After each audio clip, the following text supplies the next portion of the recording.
विदेशी लोग इधर आ जाते हैं, अध्यात्म की खोज करते करते फिर इधर ही रह जाते हैं। ऐसा वेलजी भाई है वो बताते थे।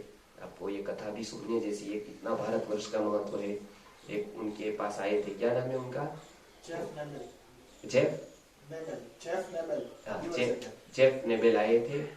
उनका पूरा इंग्लिश भाषा में भी उसके परिचय दिया है वो पुस्तक में, जो मुझे पुस्तक दी गई है वेलजी भाई ने दी है उसमें। तो वो यहाँ पर खोज करते करते आए थे और वो भारत इसको इतना अच्छा लग गया सब बात। अब ये बात अलग है कि हमको अच्छा नहीं लगता है बहुत बातों में, लेकिन उसको अच्छा लग गया। और कितने बड़े इंडस्ट्रियलिस्ट, कितना उसका वहाँ चार्टर्ड प्लेन था ना। हाँ, वहाँ खुद की फ्लाइट है।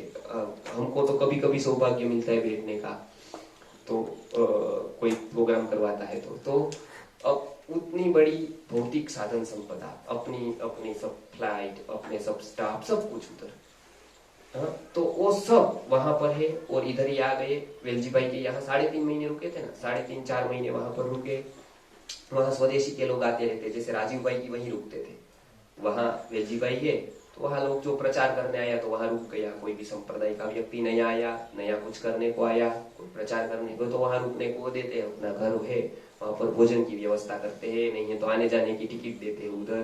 कि कुछ अच्छा काम कर रहा है तो उसकी व्यवस्था करे, उसको अच्छा सपोर्ट करें हम, तो ये समाज में अच्छे विचार फैले। तो ये भगवान ने पर्चा दिया है तो उसका उपयोग करते हैं कि इस तरह से हो, तो हम प्रचार में उसका उपयोग करते हैं। तो वो भी आ गए उधर ढूंढते ढूंढते, कहीं गांधी जी के कोई पुस्तक से या कहीं किसी से रेफरेंस से।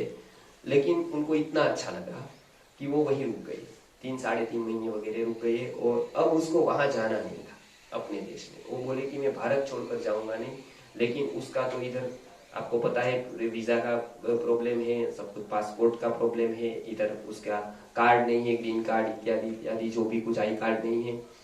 तो बहुत ही उनको परेशानी हुई पुलिस से, और उसको ऐसा लगा यदि कि मुझे बाध्य करेंगे पकड़कर।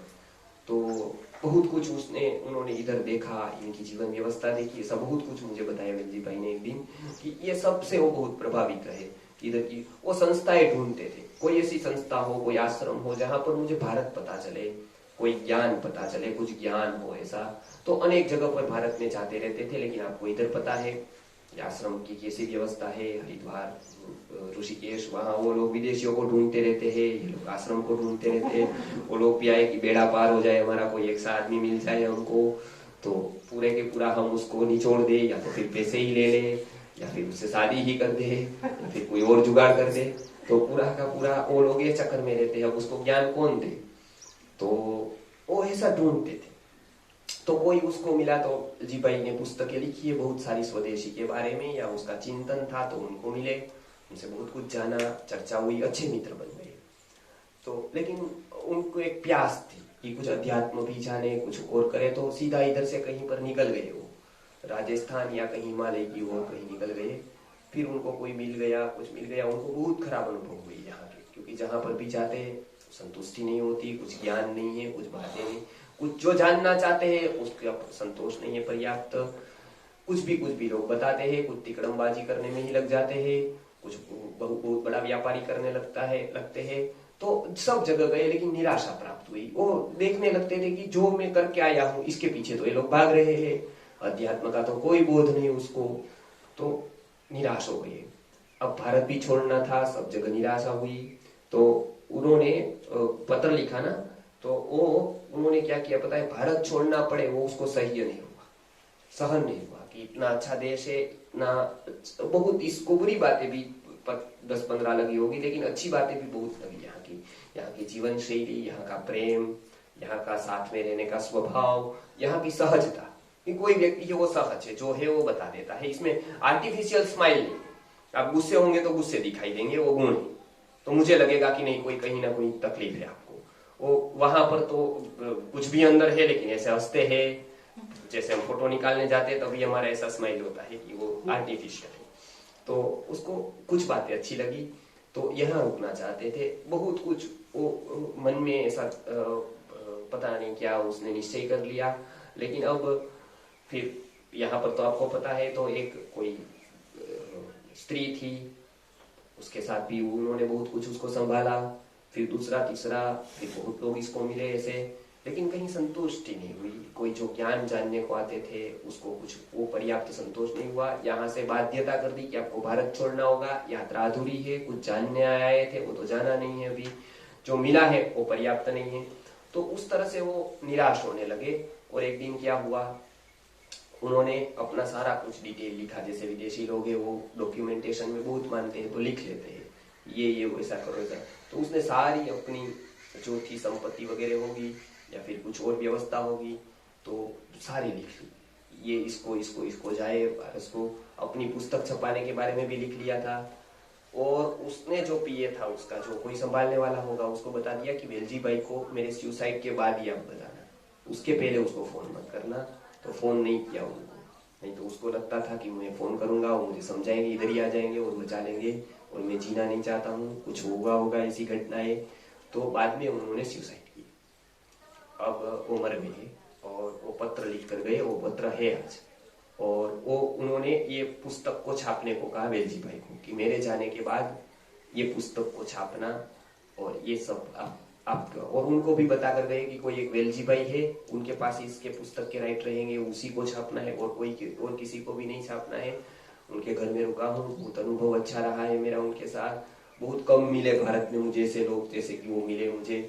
तो पूरा उन्होंने लिखा उसके। अभी वो इंग्लिश भाषा में है पुस्तक, और शायद कल परसों आपको देखने को मिलेगी।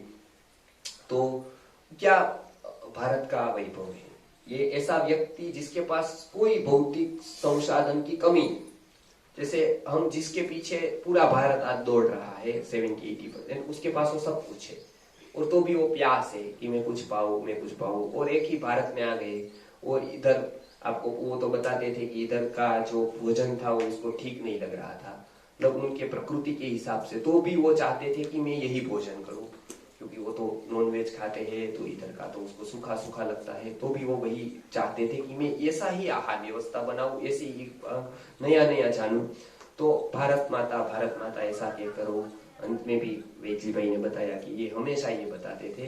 तो कैसे कैसे लोग होते हैं, कितना महत्व समझते हैं देश का, इस भाषा का, इसकी गरिमा का कितना महत्व रखते हैं। तो उदाहरण याद आ गया, इसके लिए मैंने बताया। लेकिन हम भी थोड़ा जगेंगे तो इसके वैभव के बारे में हमको पता चलेगा कि बहुत कुछ करके गए हैं लोग, केवल इतना स्थूल रूप में नहीं है, इसके लिए आज भी आकर्षित होकर लोग आते हैं इधर। तो मैं ये बता रहा था कि आकर्षण का एक सिद्धांत, उसके ऊपर से बात हुई थी कि आकर्षण के सिद्धांत से ऐसे लोग एक परस्पर में आकर्षित होकर एक दूसरे से नजदीक आते हैं। गर्भ विज्ञान में भी यही बताया कि अच्छा व्यक्ति आकर्षित तब होगा जब आपका अच्छा विचार होगा, आपका अच्छा वर्तन होगा, आपकी अच्छी सोच होगी, आपका स्वीकार भाव होगा। तो अंतर से व्यक्ति प्रामाणिक जितना रहेगा उतना अच्छा व्यक्ति आएगा, प्रामाणिक अंतर वाला व्यक्ति होगा उतना अच्छा व्यक्ति आएगा। तो ये एक गर्भ विज्ञान में पहले बताया कि ये गुरुजी ये चाहते थे, उसके लिए कोई पैकेज गुरुजी ने नहीं रखा था गर्भ विज्ञान का। आज जो गुरुजी के 5वां भाग का भी नॉलेज नहीं है तो 5% वो पैकेज रखते हैं, उसके लिए एक आय का साधन है, कमाई का साधन है। गुरुजी के लिए एक बहुत बड़ा मिशन था, क्योंकि 2 दिव्य आत्मा आ गए, 4 दिव्य आत्मा आ गए तो हमारा सब कुछ जितनी भी मेहनत की वो सारा का सारा फल मिल गया। 5-7-25 लोग आ गए ऐसे, तो बस वो हमारी प्रयत्न सफल हो गया। इसके लिए उनके लिए ये कोई आय का साधन हो या कुछ उसमें कमा लेना हो ऐसा नहीं था। तो ये एक तो विचार का स्तर ऐसा रखे। उसके लिए क्या करे, तो उसके लिए कोई स्थान पर जाए। हम सबको ऐसा ही बताए, कोई युवा है और गर्भ का करता है तो जीवन से थोड़े दूर रख जाए, 2-4 महीना छुट्टी ले ले, 1 महीना 15 दिन की छुट्टी ले ले और ऐसे स्थल पर जाए जहाँ शांति हो, जहाँ आश्रम जैसा वातावरण हो।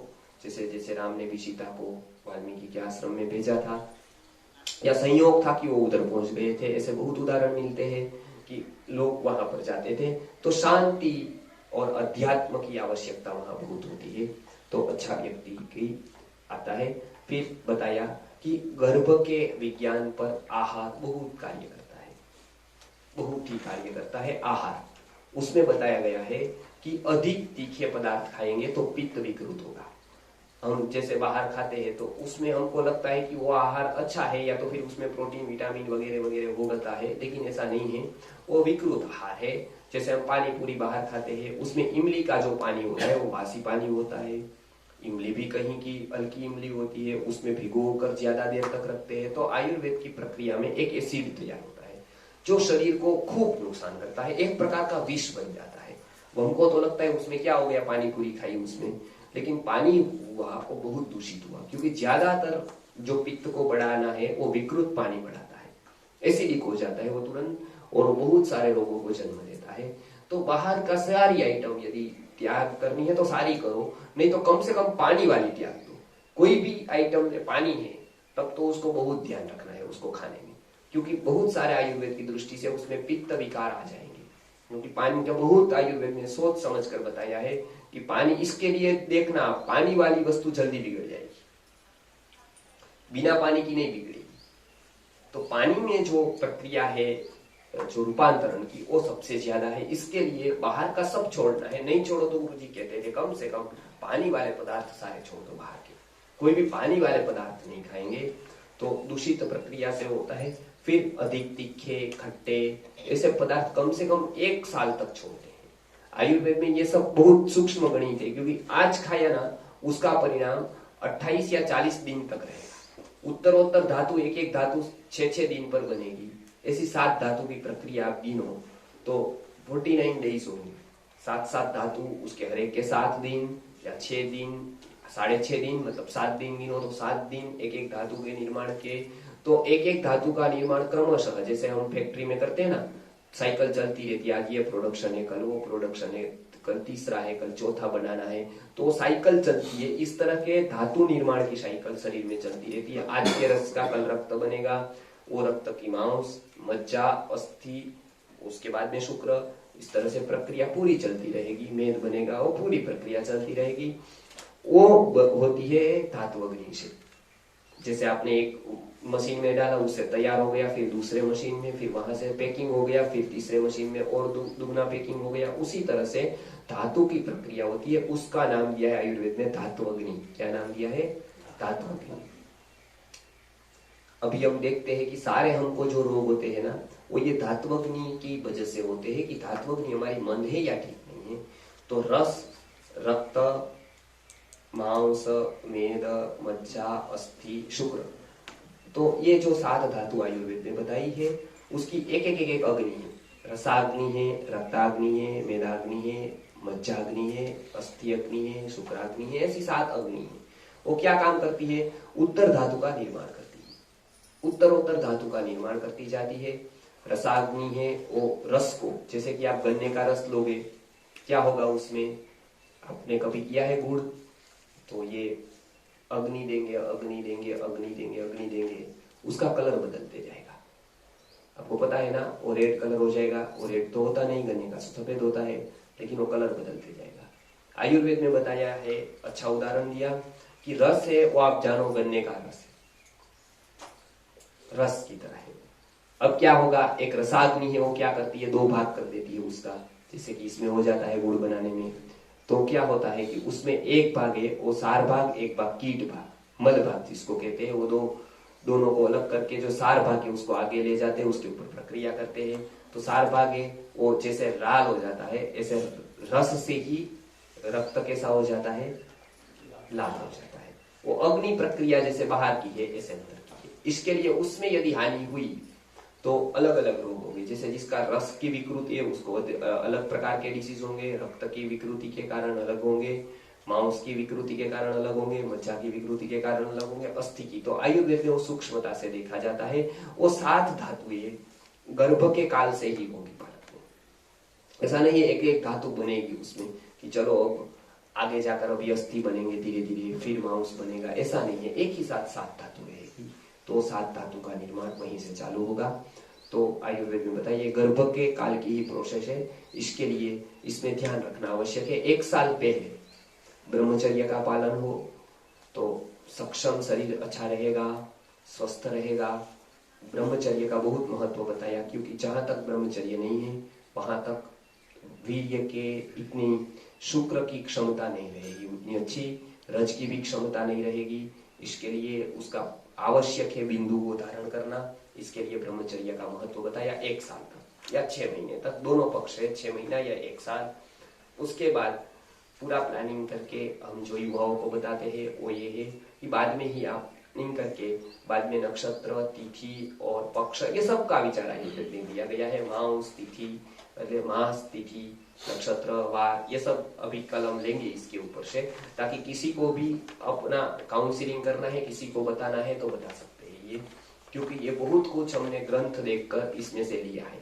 ज्यादातर आयुर्वेद के ग्रंथों में जो अभी के होते उसमें ये बात नहीं थी। कुछ ज्योतिष के ग्रंथों में, खुद आयुर्वेद और ज्योतिष दोनों के मिलाकर जो ग्रंथ लिखे गए हैं उसमें सारी माहिती दी गई है। उससे लेकर हमने ये पूरे भाव प्रकाश और सारंगधर और चरक से लेकर ये पूरी माहिती दी है। तो उसमें आप बता सकते हो, किसी को भी मार्गदर्शन दे सकते हो उधर। अगला जो हमारा प्रोग्राम है वो ये है कि जहां जहां से लोग आए हैं, आज इस बार कम आए हैं, 10 लोग प्रचार के लिए है हमारे, तो वहां जहां जहां सुवर्ण प्राशन केंद्र है हमारे पूरे भारत में, वहां पर गर्भ विज्ञान केंद्र बने, लोग माहिती ले सके, आराम से जान सके। गरीब है तो उसके लिए ये संस्था फ्री ऑफ दवाई की भी व्यवस्था करेगी कि हमारी तरफ से उसको आप गर्भ पोषक पाउडर आप फ्री ऑफ चार्ज दे। कोई गरीब है, किसी की स्थिति अच्छी नहीं है तो उसको दे, उचित मूल्य पर थोड़े बहुत कुछ बाहर की दवाई भी रखे, ताकि एक बहुत सामान्य खर्च पर व्यक्ति को ये बहुत सारी दवाइयाँ आयुर्वेद के जो चूर्ण है वो उपलब्ध रहे। लिख कर भी दे ताकि कोई घर पे भी बना सके। ऐसा नहीं है कि ये इधर ही बन कर आएगा, लिख कर भी दे। आसान है तो घर पे 10 औषधियों का बनता है उधर भी बना ले, हम इधर भी बनाते हैं कुछ कुछ औषधि जो गुरु जी के काल से अभी तक बनाते हैं। तो ये अच्छा रहेगा कि कोई भी व्यक्ति को ये सामान्य वस्तु, ये वस्तु ज्यादा से ज्यादा 1000 2000 रुपए की होगी, या बस वो पूरा गर्भकाल की वस्तु आ गई उसमें, लेकिन फायदा कितना है आप देखो। ये लिया तो कोई भी बालक अपंग नहीं रहेगा, ये जन्मेगा ही नहीं, अंध नहीं जन्मेगा। अभी कितना फायदा हो, एक अंध जन्मता है तो उसके बाद कितने धनिक, कितना आश्रम बनवाने का कितना करता है, और इतना करने पर भी उसको हम 1% आग का नहीं दे पाते, इतनी व्यवस्था करने पर भी 1% नहीं दे पाते हैं। तो इसमें हम क्यों थोड़ी अपेक्षा रखें, इसमें हम क्यों उसमें स्वार्थ रखें। इसके लिए गुरुजी ने बताया इसमें कोई प्रकार का कोई स्वार्थ नहीं है। इसके लिए वहां पर आप फ्री दे सको, गरीब है उसको लगता है तो हम अपनी तरफ से ये देने का भी देते ही है सभी प्रकार। अभी आदिवासी वनवासी में जहां पर कार्य चल रहा है वहां पर यहाँ से फ्री जाता है पूरा, गर्भ पोषक पाउडर है या और चीजें है तो वो तो वहां पर खाते हैं। तो बालकों में जो स्वास्थ्य आएगा, या कम से कम उसको इंद्रिय पूर्ण शरीर मिलेगा। नहीं तो आयुर्वेद में बताया गया है कि क्या क्या होगा, मैं अभी बताता हूँ। तो ये पूर्व की तैयारी करें। उसके बाद जो है वो दिन बताए हैं इसके कि कब कब हमको संबंध रखना है, उसके सारे दिन का विवरण है। और उसके बाद जो गर्भ का उसके बारे पूरी विचार करेंगे उसके ऊपर। उसके ऊपर जो हमको ध्यान रखना है वो थोड़ा ध्यान रखें। गर्भ का जब आ जाता है गर्भ में कोई जीव, तो उसके बाद पूरा संयम रखना है। उसके बाद खास करके पति पत्नी को खास करके बहुत संयम रखना पड़ेगा। उसका कारण क्या है, एक खबर आई है, हमने पिछले बार अपामार्ग का प्रयोग बताया था, उसके आज एक नॉर्मल डिलीवरी हुई थी जो डॉक्टर मना कर रहे थे सब लोग कि नॉर्मल डिलीवरी नहीं हुई। अभी खबर आई है, फोन आया है कि 10 बजे वो मेरे फोन पर कर रहे थे, रिसीव नहीं हुआ, तो इसके लिए अश्विन भाई को फोन आया कि एक नॉर्मल डिलीवरी हुई है अभी। तो बहुत कुछ आपको हम देते हैं अभिनंदन और आपकी आशीर्वाद लेना चाहते हैं, ऐसा लिखा है इसमें। तो अपामार्ग का प्रयोग जो खास करके गुरुजी ने बताया, तो वो मूल बांधने का, हाँ हमारे वहाँ पे अभी 10-12 बच्चे हो चुके हैं। अच्छा, इसके कारण हाँ अपामार्ग का पहला सीजरियन हुआ है, सेकेंड नॉर्मल हुआ है। अच्छा, पहला सीजर हुआ है, सेकेंड नॉर्मल हुआ जी। तो खास करके जो कल बता रहे थे कि ये सब बातें ही है केवल, और कुछ प्रयोग नहीं है। तो आप हॉस्पिटल में खास करके आप जा सकते हैं, एड्रेस देंगे। अभी आप पूछ रहे थे ना, तो जो लोग पूछते हैं उसको हम ये पता नाम के साथ पुस्तक छपवाते हैं अभी, कि ये केवल हम ऐसा पर्चा नहीं कर रहे कि कोई एक देव के कारण हुआ है और किसी को हो गया जंगल में, या तो फिर कहीं आकाशवाणी ही हो गई। तो नाम सरनामा गुरुजी का एक नियम है कि उसका प्रूफ है। जब तक हम भी अनुभव नहीं करते हैं तब तक हम यहाँ से बोलते नहीं है ऐसा, क्योंकि अतिशयोक्ति है ना, वो थोड़े दिन तो अच्छी लगती है सबको, लेकिन प्रयोग में आने पर निष्फल होते, निराश हो जाते हैं लोग। तो हम क्यों इतने साल हुए प्रचार में, उसका कारण है कि जब तक वो प्रयोग नहीं है, अपामार्ग का प्रयोग हमने बताया, उसके मूल बांधने का, अभी आपको भी देंगे इधर से माला, किसी को भी चाहिए तो फ्री आप वहां बता सकते हो, वहां से ही अरेंज कर दे तो बहुत अच्छा है, नहीं हुआ तो हम इधर से मूल बांध कर उसको अच्छी तरह से फ्री देते हैं।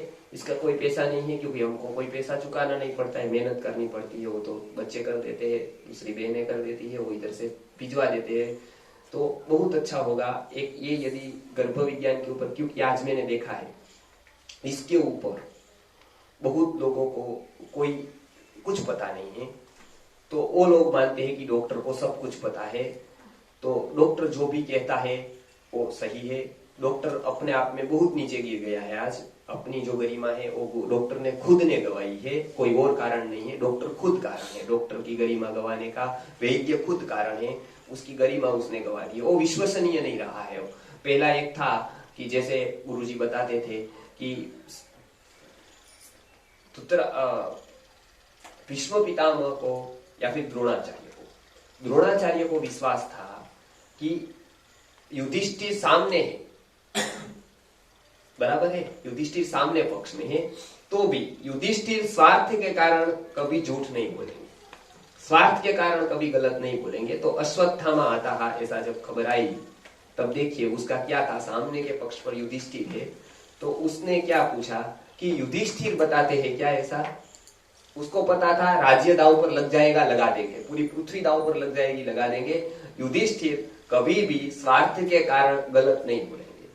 तो उसने बताया अश्वत्थामा ऐसा कहा, तो द्रोण की नजर एक ही तरफ थी, बाकी का शोर मच रहा था लेकिन उस पर नहीं थी, क्योंकि वो तो भीड़ कुछ ना कुछ बोलती रहती है, तो उसके ऊपर थी कि वास्तव में युधिष्ठिर बताते हैं कि अश्वत्थामा, तो उन्होंने बताया, बाद में ही उन्होंने सब अस्त्र शस्त्र फेंक दिए अपने, क्योंकि उसका सारा जीवन अश्वत्थामा पर केंद्रित था, चला गया, अब जीवन का कोई मार्ग नहीं रहा, अब जीवन जीने की कोई उम्मीद नहीं रही, अब कोई उत्साह नहीं रहा, अब सारा जीवन में शून्यता व्याप्त हो गई, बस एक के कारण सब कुछ था, अश्वत्थामा ऐसा सुनकर ही उन्होंने सब शस्त्र अस्त्र त्याग दिए। उसी तरह से वो गुरुजी बताते थे कि धर्मराज की तरफ पहले वैद्य था, लोगों को इतनी गहराई से विश्वास था, श्रद्धा थी कि कोई स्वार्थ के कारण कभी भी वो व्यक्ति कुछ भी गलत नहीं कहेगा, और वो इस झूठ नहीं करेगा, क्योंकि वो बहुत बड़ा अपराध है। वैद्य के अपने आप में बहुत बड़ी चेतना नीचे आ जाएगी, बोध कुदरत छीन लेगी, उसके पास से यश ले लेगी, उसके पास से सारी एक्सपर्टाइज चली जाएगी, वो आपको पता नहीं किस कार्य कारण से जाएगी, लेकिन चली जाएगी। आज तो ऐसे है ही नहीं, तो चले जाने का कोई प्रश्न ही नहीं है, क्योंकि जो सारे है उसके पास जीरो बैलेंस, जीरो बजट खेती है, जैसे जीरो नॉलेज चिकित्सा है, आज जीरो बजट खेती निकली, उसके साथ साथ ये जीरो नॉलेज चिकित्सा निकल गई। गुरुजी ने बताया एक है ना, जीरो बजट खेती का पूरा मिशन चला है, चिकित्सा में जीरो नॉलेज, तो कुछ नहीं है, और चिकित्सा भरपूर चल रही है, कोई कहता है कि कैंसर मिटा देते हैं, कोई कहता है कुछ मिटा देते हैं, लेकिन आयुर्वेद में वैद्य की ये गरिमा दी गई कि भगवान तुल्य है। क्यों है?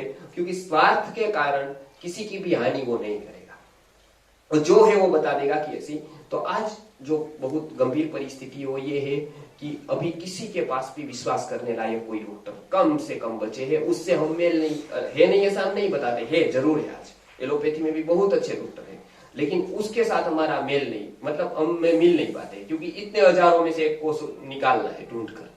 अभी इसमें ही अब 25-50 की भीड़ हो जाए या फिर 500-1000 की हो जाए, और मैं बोलूं कि एक कोई बाल वाले व्यक्ति को ढूंढ निकालो, सारे बाल वाले हैं, तो कितनी में परेशानी होगी कि आपको निकालना है। उसी तरह से बहुत डॉक्टर है, लेकिन अच्छा व्यक्ति को ढूंढना बहुत कठिन हो गया है।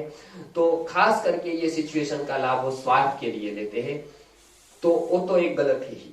लेकिन दूसरी गलती ये हो जाती है कि उसमें अननेसेसरी यदि डिलीवरी के लिए कुछ चीज फाड़ की या फिर कुछ सीजर वगैरह किया, जब जरूरी नहीं है तब आयुर्वेद की दृष्टि से वात का प्रकोप होता है खूब।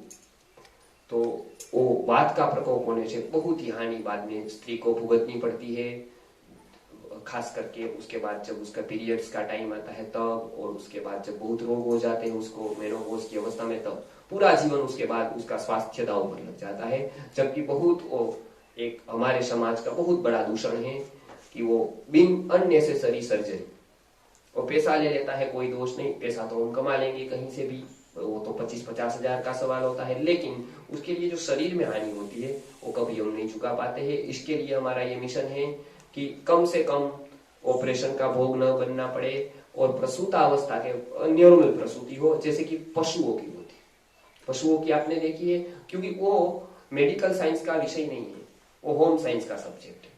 हमने ही उसको प्रयत्न करके मेडिकल साइंस का सब्जेक्ट बनाया, इसके लिए सारी तकलीफें शुरू हो गई। होम साइंस का सब्जेक्ट था, घर पे ही डिलीवरी होनी चाहिए, पशु पक्षी की नॉर्मली होती है, हमारी भी नॉर्मल होनी चाहिए।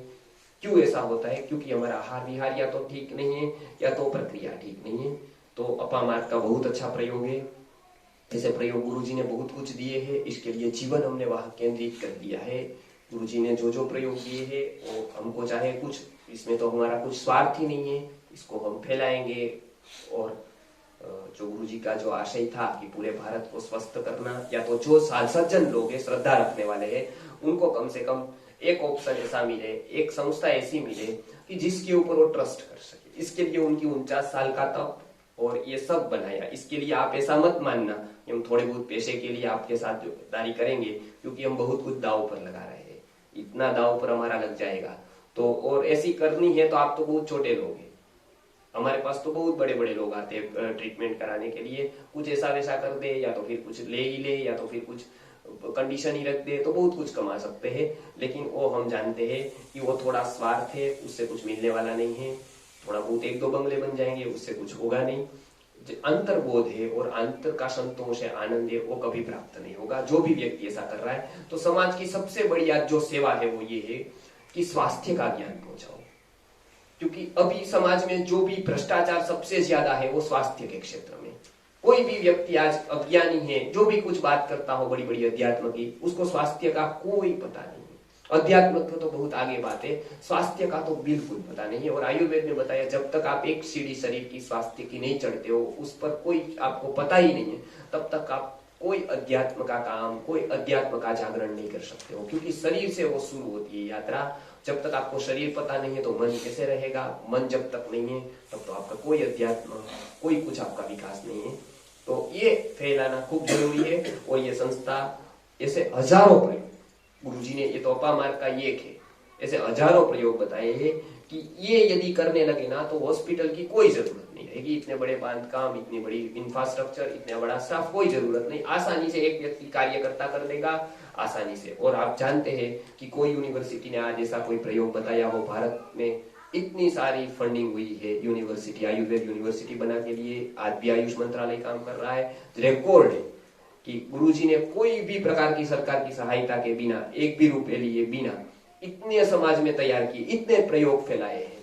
ग्रंथों में से निकाल कर मेहनत करते करते वहां पर दे दिया, कहीं लिख कर दे दिया। उनको वो भी फिक्र नहीं है कोई अपने नाम से छपा ले। एक व्यक्ति ने अपने नाम से छपा लिया, गुरुजी ने उसको आशीर्वाद दिया, खूब शाबाशी दी कि वाह खूब अच्छा किया आपने, आप और फैलाओ उसको, और बढ़ाओ पुस्तिका। कृतज्ञता उसको रखनी चाहिए थी गुरुजी का नाम लेकर, नहीं रखी तो भी ठीक है, कोई बात नहीं, वो बात तो अच्छी ही बता रहा है। ये समता उसकी थी। ऐसा नहीं है कि भाई क्यों, वो बोले कि नहीं मेरा कुछ ही नहीं, वो यदि नाम लेना चाहता है तो उसकी कृतज्ञता है, नहीं रहना चाहता तो कोई बात नहीं, अपने रीत से उसको बताओ। तो बहुत प्रयोग ऐसे किए हैं। आज ये एक अच्छा एक आया है मैसेज, तो मैं ये चाहता हूँ कि आप लोग भी इसको ऐसे ही फैलाए, बहुत जगह पर बात करें।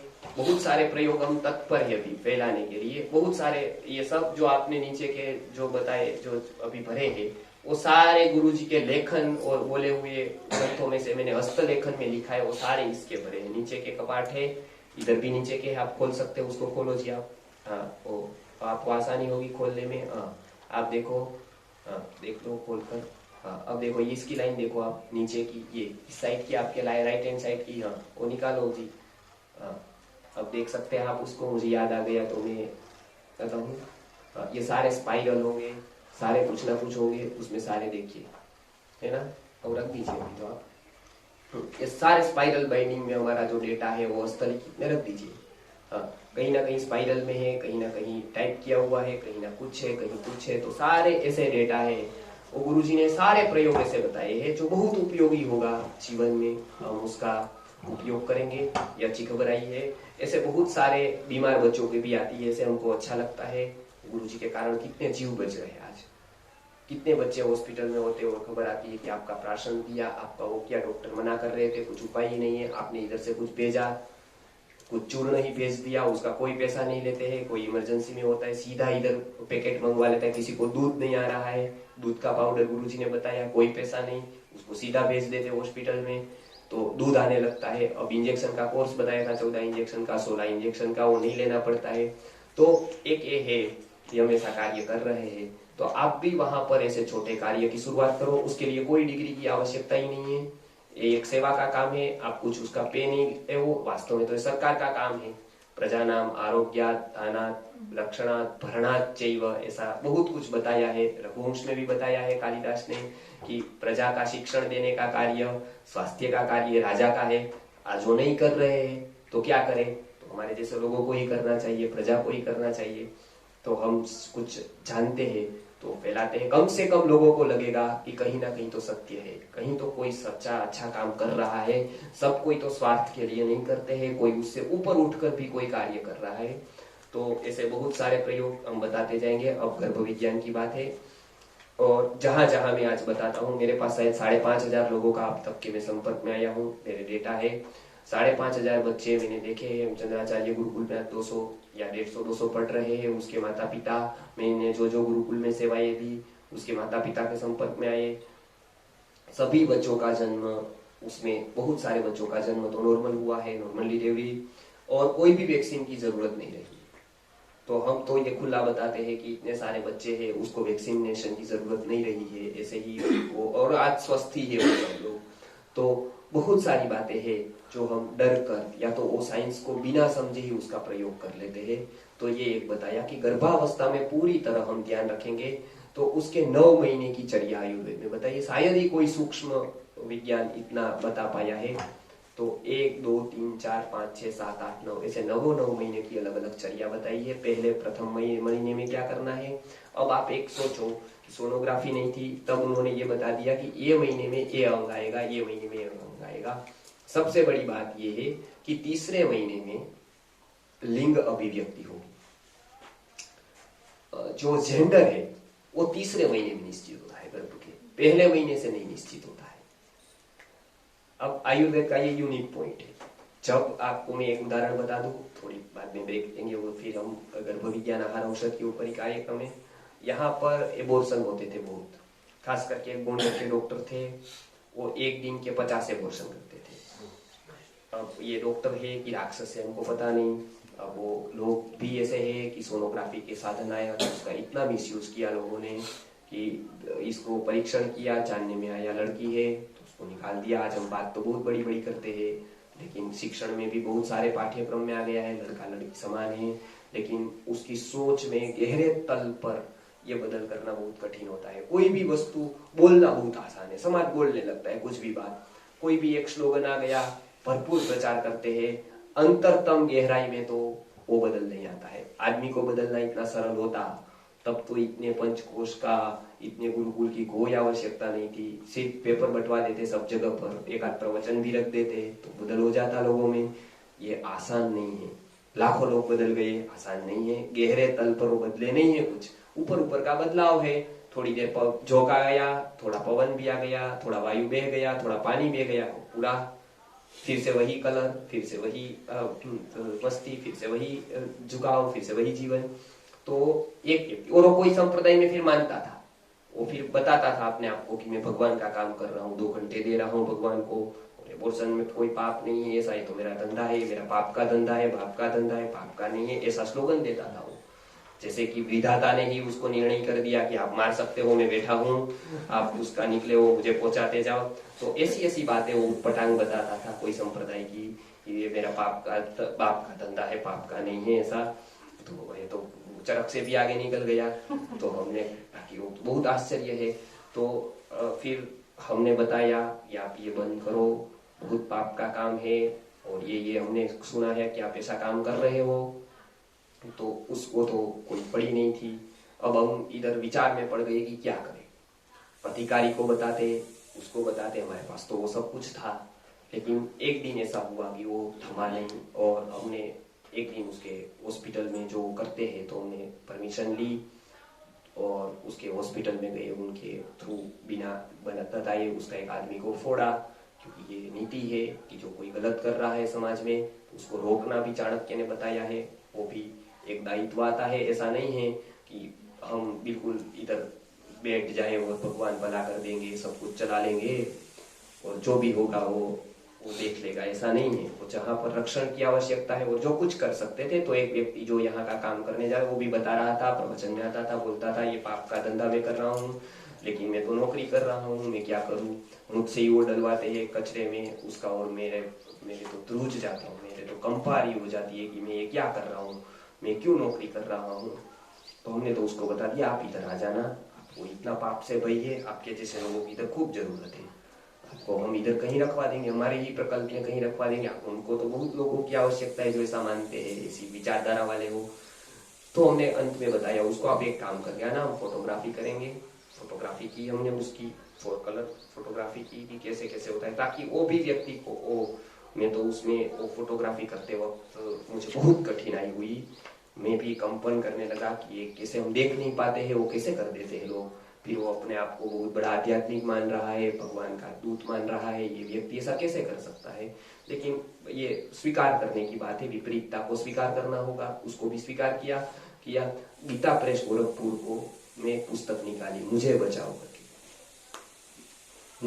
करके पुस्तक है, आप देख सकते हो उसको। उनको फोटोग्राफ की आवश्यकता थी, गुरुजी ने वो फोटोग्राफ उधर भिजवाए थे 10-12 साल पहले। ये बहुत ही इधर फैला था, बाद में कुछ करके उसको हमने बहुत कुछ जगह पर ये बताया, अधिकारियों को बताया, और बाद में उसका बंद करवाया ये काम, उसको सजा न मिले। गुरुजी ने बताया कि उसको हम कुछ नहीं करें उसको, लेकिन एक बात है कि जीवों की हत्या कम से कम बंद कर दो उसकी। और वो अच्छी चिकित्सा करता है, डॉक्टर है, तो एक स्तर का व्यक्ति है, तो उसके साथ आपका व्यवहार भी ऐसा होना चाहिए। लेकिन वो पाप करता है, वो सहन नहीं कर सकते हैं। हो सकता है वो गए जीव, उसमें कोई वशिष्ठ हो सकता था, कोई वाल्मीकि हो सकता था, इतनी बड़ी संभावनाएं थी। वो एक कचरे में डाल दिया उसने 20,000 के स्वार्थ के लिए। अब इसमें से हमने एक उस समय मिशन निकाला गुरुजी का, कि गुरुजी ने बताया, और वो चैलेंज करके किसी को भी बता, डरता तो है ही नहीं जीवन में किसी से भी, क्योंकि किसी का खुद लिया ही नहीं है, सरकार का नहीं लिया और किसी का नहीं लिया, तो दबना तो किसी से नहीं है, डरना भी नहीं है। तो उन्होंने बताया कि कोई व्यक्ति यदि ऐसी आती है और उसका कारण ये है कि उसको लड़कियां ही लड़कियां है, वो लड़का चाहिए, तो मेरे पास उपाय है, आप बता देना उसको। वो मेरे पास उपाय है, आप पूरा ब्यौरा लेकर आओ, आपकी बात अच्छी लगेगी, मैं चिकित्सा करूंगा आपकी। वो चिकित्सा सफल हो गई, आपके पास लड़का आ जाएगा। निष्फल हुई तो लड़की आएगी, वो मुझे दे जाना इधर, मैं उसका पालन पोषण कर दूंगा।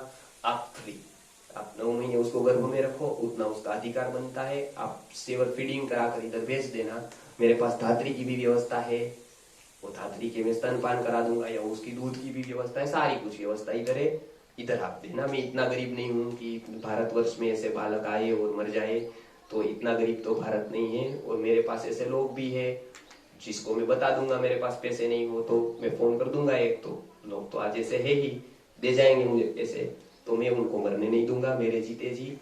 तो ये बताया तो उसको उत्साह गया सबको, नहीं ये गुरुजी इतना बता रहे हैं। तो उनको एक व्यक्ति को इधर ऐसा था जो घड़ी का उसकी फैक्ट्री है, मैं उसका नाम ठाम बता सकता हूँ आपको, कोई आए तो पर्सनली। अब उसको बहुत जगह पर सोनोग्राफी करवाई दी। उसकी पत्नी ने तो निर्णय कर दिया कि मैं एबॉर्शन करवा दूंगी, क्योंकि 2 पुत्रियां हैं, तीसरी भी पुत्री है, और सारे डॉक्टर बता रहे थे कि वो पुत्री ही है।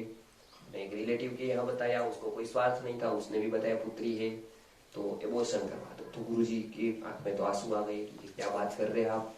तुरंत आप, पहले तो चीटी को मारने में भी विचार कर रहे थे लोग, मर जाएगी तो प्रायश्चित करते थे, आज आप अपने ही जीव को, अपने ही बेटे बेटी को आप मारने पर लग गए हैं। तो ये कैसी हालत हो गई है, आपका मन ठीक नहीं है क्या, आपके ऊपर बहुत कुछ सर्जरी की जरूरत है, आपको बहुत बदलने की जरूरत है, आप तो मनुष्य नहीं राक्षस बन गए हैं अभी, तो क्या करें अभी। तो गुरुजी ने तो बताया कि अभी वो स्त्री मान ही नहीं रही है, उसको दवाई दे देते हैं। तो गुरुजी ने एक यहाँ पर वो फॉर्मूला दी है जो हम गुरुकुल से आज भी देते हैं। तो वो दवाई कैसी है, यदि पुत्री है तो उसका परिवर्तन होकर पुत्र में कर देते हैं, पुत्र गर्भ में परिवर्तन होने की वो दवाई है। और ऐसा 3 जगह पर शास्त्रों में बताया है। भागवत में भी आता है श्रीखंडी का उदाहरण, महाभारत में आता है। इला और सुद्युम्न का उदाहरण आप पढ़े हो भागवत, तो भागवत में इला और सुद्युम्न का उदाहरण आता है जो सेक्स चेंज करते हैं, जेंडर चेंज करने का वो उदाहरण आता है। गुरुजी ने इसके ऊपर बहुत खोज की थी कि लिंग अभिव्यक्ति कब होती है व्यक्ति की और उसमें कर्म का क्या प्रभाव होता है। तो बहुत कुछ तो इसमें वो जाहिर दवाई नहीं है कि जब हमने उसको फेमस कर दिया, पेस्ट बना लिया। मुझे भी बहुत शर्तों पर गुरुजी ने दी है ये, कब इसका उपयोग करना है कब नहीं करना है, बहुत सारे उसके डेटा है, उसका पूरा ब्यौरा लिया जाता है, तभी ही मैं उसका उपयोग कर पाता हूँ। तो उसमें बताया और आज उसका उदाहरण है, आज वो आप मिल सकते हैं उसको, वो दवाई दी उसको और हमने एक एबॉर्शन बचा लिए। ऐसे बहुत सारे एबॉर्शन को बचा लिए, जीवों को बचा लिए और उसको बताया कि ये आप लोग कम से कम उसको एबॉर्शन नहीं करवाना, उसको मारना मत, उसको जन्म लेने दो, फिर यदि वो लड़का है तो आप रखो, लड़की है तो इधर रख जाना, आश्रम में रख जाना, इधर तो हमारे पास सारी व्यवस्था है, हम इधर पढ़ाएंगे उसको। अब आश्चर्य की बात है कि गुरुजी ने जहां जहां दवाई दी वहां पर ये सक्सेस हुआ। गुरुजी ने बताया कि एक तरफ तो हम कुदरत में वो हाथ डालते हैं, लेकिन ये आवश्यकता हो जाती है कोई जीव की बचाने के लिए, नहीं तो व्यक्ति कोई परिस्थिति में मानने को तैयार नहीं है। तो जीव को बचाने के लिए ये भी आयुर्वेद में बताया है। तो आप जानेंगे कि कितना डीप है ये साइंस, इसको कितना पता है जो आज के साइंस को पता नहीं है कि चेंज करना जेंडर, मतलब वो द्रव्य से 2-3 द्रव्य है, उसमें 2-3 द्रव्य का मेल करने कर वो दवाई देने से जेंडर का परिवर्तन हो जाता है। तो ये कितना गहरा साइंस है और इसका भी उपयोग कितने प्राज्ञ व्यक्ति थे, नहीं तो करोड़ों कमा सकते इससे। वो एक पेटेंट करवा देते तो उससे तो मिल ही जाता है, क्योंकि वो तो किसी ना किसी नाम से करवा देते। तो गुरुजी ने वो बिल्कुल नहीं करवाई, क्योंकि वो कुदरत के क्रम में हमको हाथ नहीं डालना चाहिए, जो भी व्यवस्था है उसको। लेकिन कभी ऐसा हो तब हमको बचाने के लिए कुछ भी करना पड़े तो वो करना चाहिए। इसके लिए गुरुजी ने उसको बचाने की भावना से ही ये प्रयोग दिया केवल, और केवल हम 3 शिष्यों को दिया। आज जानने वाले पूरे 3 लोग हैं। गुरुजी से नजदीक का नजदीक व्यक्ति भी था व्यापारी, उसको भी गुरुजी ने वो बात नहीं बताई जो हम 3 लोगों को बताकर गए, और बहुत शर्तों पर वो हमको बताकर गए। इसका उपयोग अतिशय कभी कभी और बहुत ही कुछ ऐसे केस में हम करते हैं जहां पर वो जेंडर चेंज करने की गुरुजी ने जो दवाई, बाकी सारे प्रयोग सबके लिए है। इसका प्रयोग इसलिए नहीं है क्योंकि कोई कुदरत की व्यवस्था में हाथ डालेगा बीच में ऐसा करके, तो ये हमको मंजूर नहीं है, गुरुजी को भी नहीं था, तो ये हमने नहीं। लेकिन ये भी एक आश्चर्य है, ऐसी रोज 5 से 10 पत्र हमारे पास आते हैं कि एक नॉर्मल डिलीवरी हो गई, कहीं पर कुछ हो गया, कहीं पर तो बच्चा रोता था, ये जिद्दी था, कुछ भूत प्रेत का कुछ बताते थे ऐसा था, कुछ गलत ऊर्जा थी और वो निकल गई हमारे दवाई से, हमारे प्रयोग से। तो बहुत कुछ ऐसा है कि बहुत समाज में परिवर्तन आ रहा है, लोग आयुर्वेद की तरफ उठ रहे हैं। तो हम भी ऐसा कुछ काम करेंगे अपने स्थान पर। गर्भ विज्ञान का जो अभी की बात थोड़ी बाकी है, पूरे 9 महीने की चर्या बाकी है, जो आप दूसरे को बता सकते हैं, आयुर्वेद के औषध बता सकते हैं। थोड़ी देर 5 मिनट का रेस्ट है, 5 मिनट के बाद हम वापस इधर आ जाएंगे। इधर आकर वापस हम 9 महीने की चर्या को देखेंगे कि 9 महीना आहार औषध क्या करेंगे और उसका क्या महत्व है हमारे जीवन में। प्रश्न है तो लिख लेंगे और वो बाद में प्रश्नोत्तरी होगी तब हम पूछेंगे। अभी तो जो प्रश्न है वो लिख ले अपने कापी में, अपनी बुक पर लिख ले, और उसके बाद हम उसकी प्रश्नोत्तरी में चर्चा करेंगे।